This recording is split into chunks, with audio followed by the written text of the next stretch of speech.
Hello students, आज हम इस क्लास में डिफरेंशियल इक्वेशन के इंट्रोडक्शन की बात करते हैं कि अवकल समीकरण क्या है और अवकल समीकरण के प्रकार क्या क्या है, यानी कौन कौन सी समीकरण अपने अवकल समीकरण में आती है और उनकी अपन पहचान कैसे कर सकते हैं।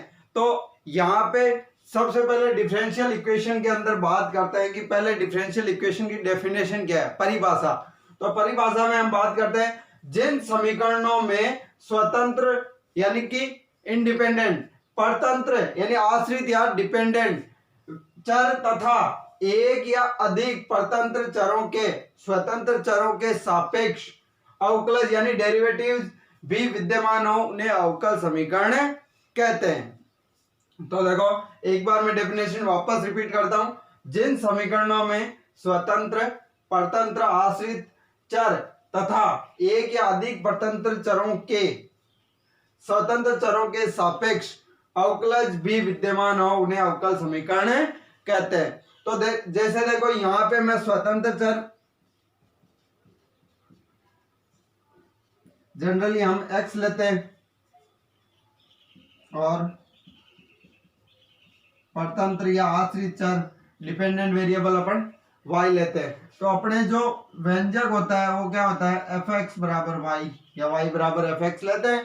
तो यहाँ पे स्वतंत्र चर के सापेक्ष ये दोनों चर x y भी हो, उसके अंदर इनका अवकलज भी हो, जैसे dy by dx plus X Y कोई भी, तो ये अपने डिफरेंशियल इक्वेशन बनती है। इससे और भी ज्यादा अवकलज उच्च कोटि के हो सकते हैं। तो देखो इस प्रकार से अब हम बात करते हैं अवकल समीकरण के कौन कौन से भाग हैं, कौन कौन से प्रकार हैं।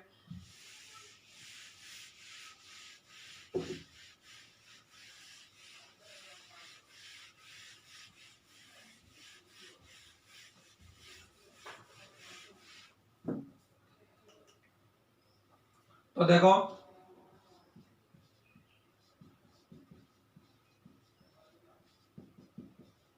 Differential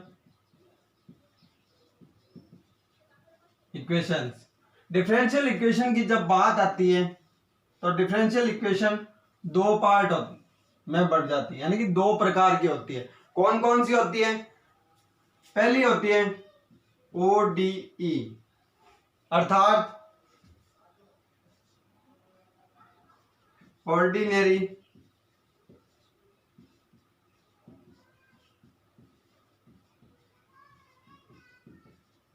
differential equations. अपन हिंदी में कहें तो साधारण अवकल समीकरण।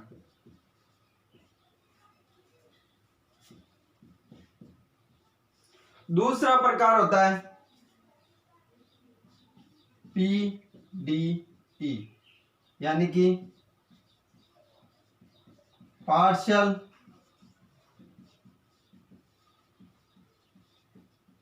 डिफरेंशियल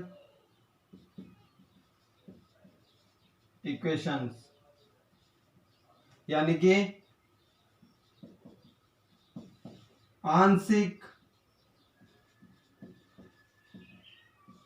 अवकल समीकरण। तो ये अपने दो प्रकार होते हैं डिफरेंशियल इक्वेशन के, एक ओडीई एक पीडीई, यानी ऑर्डिनरी डिफरेंशियल इक्वेशन साधारण अवकल समीकरण, एक पार्शियल डिफरेंशियल इक्वेशन यानी कि आंशिक अवकल समीकरण। अब बात करते हैं पहले ओडीई की साधारण अवकल समीकरण की। तो साधारण अवकल समीकरण की डेफिनेशन क्या होती है? देखो तो साधारण अवकल समीकरण क्या कहलाती है कि जिन अवकल समीकरणों में केवल एक ही स्वतंत्र चर, यानी कि जो अपन ने अभी एक्स वाई लिए थे वैसे एक ही स्वतंत्र चर के सापेक्ष एक या अधिक कोटि के अवकलजों का प्रयोग होता है, वे साधारण अवकल समीकरण कहलाते हैं। कहने का मतलब जिन अवकल समीकरणों में केवल एक ही स्वतंत्र चर के सापेक्ष एक या अधिक कोटि के अवकलजों का प्रयोग होता है वे साधारण अवकल समीकरण कहलाते हैं। देखो मैं एग्जांपल लेता हूं इसके लिए कि किस प्रकार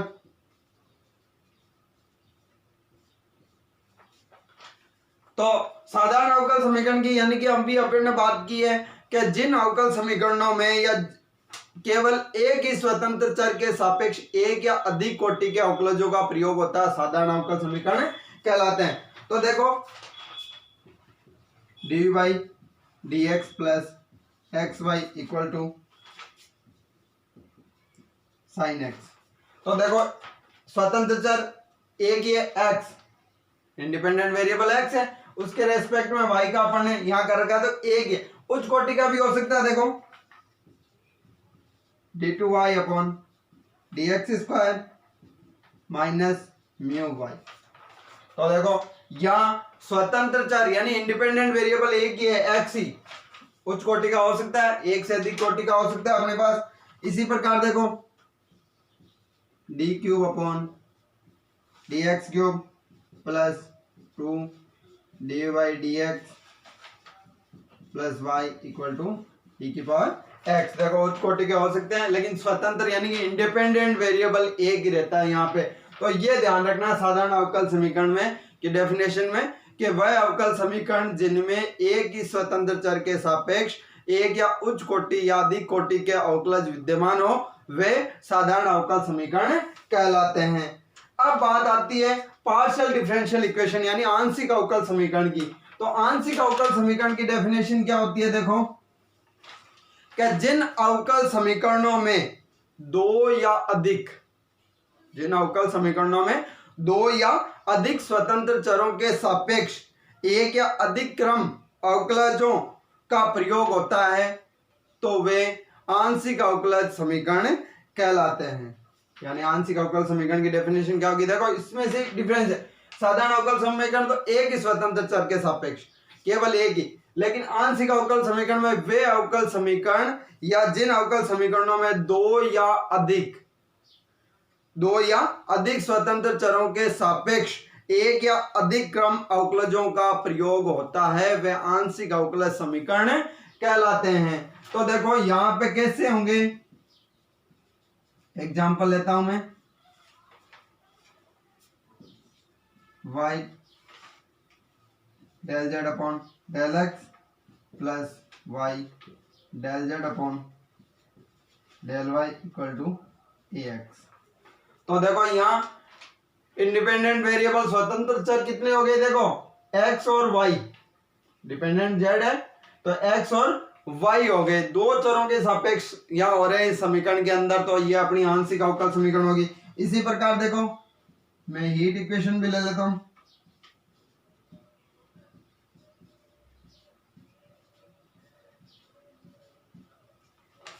डेल टू वाई अपॉन, इसको डेल करेंगे, यहाँ डी डोनेट कर रहे हैं, इसको डोनेट किससे करेंगे? डेल से, डेल बोलते हैं इसको। Del two Y upon del t square equal to के del two Y upon del x square. तो यह आंशिक अवकल समीकरण हो गई। तो ये अपनी साधारण अवकल समीकरण होती है और ये आंशिक अवकल समीकरण की। अब हम जो शुरुआत में जो डिफरेंशियल इक्वेशन के बारे में और आगे नेक्स्ट क्लास से लेंगे तो वो पहले अपन ओडीई की बात करेंगे, साधारण अवकल समीकरण की बात करेंगे। तो मैं ओडीई के बारे में ही बात करता हूं यहां पे।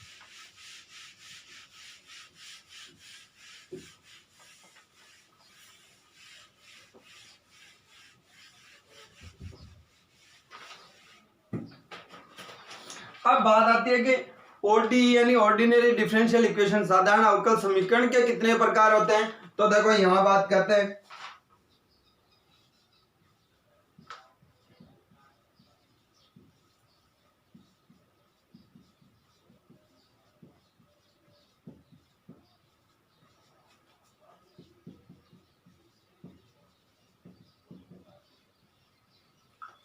ओडीई यानी ऑर्डिनरी डिफरेंशियल इक्वेशन। अब इनकी बात करते हैं। तो ये भी कितने प्रकार की होती है? दो प्रकार की होती है। कितने प्रकार की होती है? दो प्रकार की। कौन कौन सी होती है? एक तो होती है एलडीई और एक होती है एनएलडीई। ध्यान रखना ऑर्डिनरी में भी दो प्रकार होते हैं। कौन कौन सी? एलडीई। एलडीई कौन सी होती है? लीनियर डिफरेंशियल इक्वेशंस यानी कि रैखिक अवकल समीकरण। NLDE होती है तो वो हो जाती है नॉन लीनियर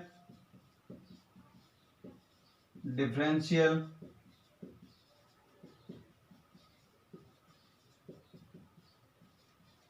इक्वेशंस यानी कि अरैखिक अवकल समीकरण। तो ओडीई यानी साधारण अवकल समीकरण कितने प्रकार की होती है? 2 प्रकार की। कौन कौन सी? एलडीई और एनएलडीई यानी कि लीनियर डिफरेंशियल इक्वेशन रैखिक अवकल समीकरण और नॉन लीनियर डिफरेंशियल इक्वेशन यानी कि अरैखिक अवकल समीकरण। अब हम बात करते हैं इनके डेफिनेशन की। तो इसकी डेफिनेशन, रैखिक अवकल समीकरण की डेफिनेशन क्या होती है? देखो, ऐसी अवकल समीकरण जिसमें परतंत्र चर यानी डिपेंडेंट वेरिएबल और उसके सभी अवकलज केवल प्रथम घात के हो, केवल एक ही घात के हो, ओनली फॉर 1 डिग्री, तथा परतंत्र चर एवं उनके अवकलजों का गुणनफल विद्यमान नहीं हो, वह रैखिक अवकल समीकरण कहलाती है। देखो मैं वापस रिपीट करता हूं, ऐसी अवकल समीकरण जिनमें परतंत्र चर और उसके सभी अवकलज केवल प्रथम घात के हो तथा परतंत्र चर एवं उनके अवकलजों का गुणनफल विद्यमान है नहीं हो, वह रैखिक अवकल समीकरण कहलाती है। अब देखो अपन यहाँ परतंत्र चर और स्वतंत्र चर ले रहे हैं, तो स्वतंत्र चर किसे ले रहे हैं? x को। परतंत्र चर किसको ले रहे हैं? y को। तो पहले बात तो इनका जो अवकलज है वो एक ही घात का होना चाहिए। दूसरी बात, परतंत्र चर और उसका डेरिवेटिव यानी अवकलज, उनका गुणनफल यानी y और dy/dx का अभी भी गुणनफल नहीं आना चाहिए। तो देखो एग्जांपल लेता हूं इसमें।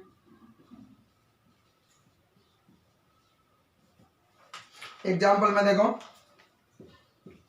dy/dx plus x² y x² e⁻x। तो ये अपनी लीनियर डिफरेंशियल इक्वेशन है। इसी प्रकार एक और example dy/dx plus xy sin x।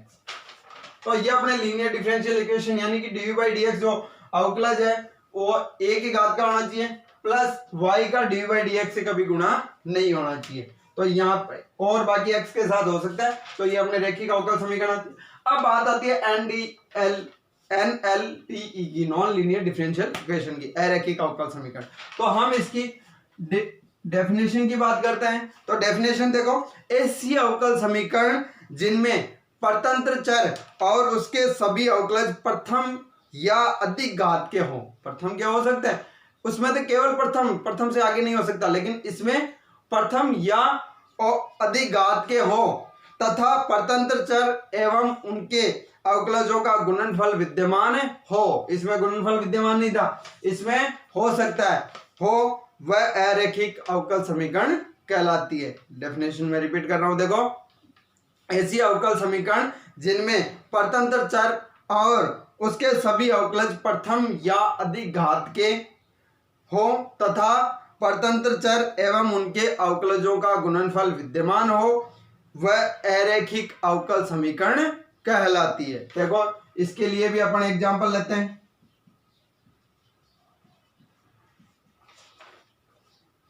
y dy/dx plus x² equal to sin x, d2y upon dx² plus x² dy/dx plus 4xy x sin x, d2y upon dx² plus dy/dx plus xy² equal to e⁻x। देखो ये, अब देखो इसमें तो प्रथम घात का है, तो कई स्टूडेंट कहते हैं सर रैखिक हो गया। नहीं, परतंत्र चर y dependent variable y multiple में है तो ये अरेखिक हो गया, यदि मल्टीपल में नहीं होता तो रेखिक था। इसी प्रकार यहां देखो उच्च कोटि का अवकलज आ गया, यानी हायर ऑर्डर डिफरेंस डेरिवेटिव आ गया अपने पास, तो इसके मतलब ये अपने क्या हो गए अरेखिक। यदि एक घात का होता यहां तक होता तो ये देखो स्वतंत्र चर है तो यहाँ पे आपके पास रेखिक होता है ये, लेकिन ये आने पे ये अरेखिक हो गया। इसी प्रकार देखो ये आने पे रेखिक होता लेकिन ये ऐड होते ही ये अरेखिक हो गया। तो इस प्रकार से अपने ये ओडीई के दो पार्ट होते हैं, रेखिक और अरेखिक अवकल समीकरण, जिनके बारे में आपने किए। अब हम इसके नेक्स्ट पार्ट में अवकल समीकरण की घात, कोटि और उनका क्लासिफिकेशन किस प्रकार से होता है और उनका निर्माण कैसे होता है वो करेंगे।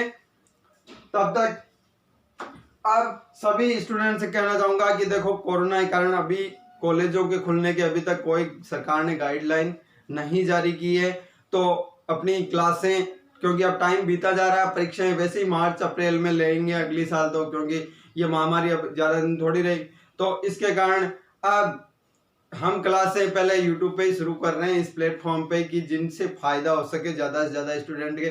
तो अपने साथ के जितने भी फ्रेंड्स हैं जो बीएससी सेकेंड ईयर में आए हैं या 12th क्लास में, तो उनको ये रेफर कीजिए तो उनका भी फायदा हो। इसी के साथ पढ़ाई करते रहें। Thank you.